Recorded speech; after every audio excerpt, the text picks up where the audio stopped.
All right, good morning, guys. Hope you guys doing well. Happy Saturday. I want to do a quick tutorial, and you guys probably know about this indicator. This one is a good one also to use. Now, last week we talked about average direction. I'm sorry, not average directional.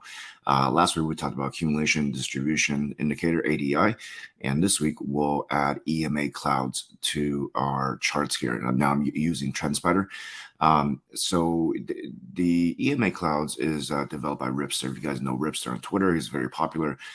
So he's developed this EMA cloud strategy, and everybody copies it. So I mean, it's pretty wise actually, and it's really useful. So I'm going to go over it in the next few minutes here. Now, just mind you, don't complicate your charts. Keep it clean, as simple as possible. But EMA Cloud is a good one to use. So it's entirely up to you how you want to use it. So the first thing you do is you go into Trendspider. It's available on TradingView as well as a script. But here it's pretty easy, right? So I'm going to so all you got to do is type in Ripster and you can see MA Cloud by Ripster. Okay. All right. So the first thing you got to do is you got to choose two short moving averages. Some folks likes to use EMA as obviously it's an exponential moving average, so it reacts faster to the pricing. You generally probably want to use that towards the hourly or minute charts.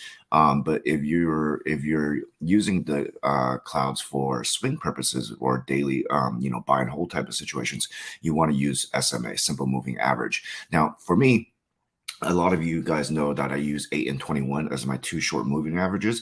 You can also use, let's say, 100, 200, or 50, 20, or 2050 for longer term, and I'll show you how that reacts. But for now, I'm just going to use 8 and 21, and all you have to do is, if you want the lines to show, green line, red line here, so MA1, MA2, have that checked, and you can obviously choose the different colors as well, all right? And just go ahead and apply that. So what does the 8 and 21 on the SPY chart look like? Okay, so anytime you have this green shaded area, which is the EMA cloud, that generally tells you as it is expanding, right, that the trend is obviously very, very bullish. Look at SPY right now with the EMA cloud just kind of exploding out, right? So you know that the EMA, my MA8 is trading above the MA21, which is the red line here. And so as wide as the two moving averages are spreading apart, therefore the cloud and the green cloud shows you that the trend is very bullish, at least for SPY. Now, when do things turn bearish? Of course, when the 8 crosses downwards over to 21, therefore you have what we call a death cross, right? When the short moving averages cross a long moving average, you have obviously a bearish movement. So with that, you obviously start seeing the red. When the green starts to contract right here, if you guys can see that, when it starts to contract here, okay, here we expand, here we contract. So as it contracts, obviously you can see that the movement is starting to become very, very bearish, right? So of course, SPY dipped all the way down to 425. Yeah, we were there. And you can also see that the moving average 21 was a form of resistance when we tried to bounce here last month in late September. Okay. And then finally, last couple days in October, starting in, let's say, what is it, October 7th or 8th, this cloud, right, while it was expanding downwards, is starting to contract upwards. And then it crosses over, you have a golden cross, and therefore, boom. All right.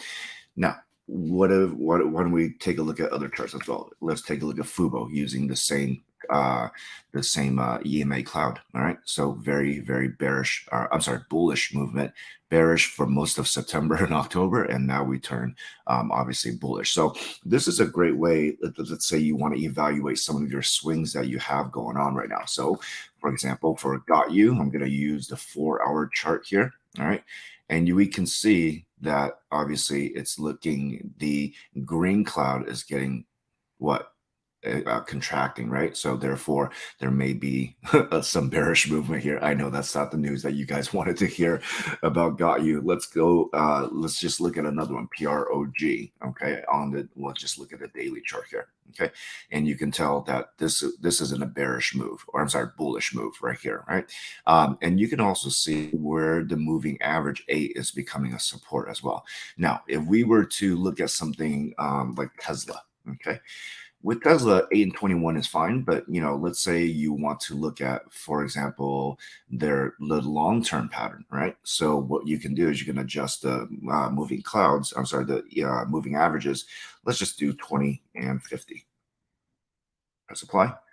Okay, and you can still see, right, overall how Tesla is performing. I mean, Tesla just goes up, right? But for the most part right now, the cloud is what? Expanding. All right.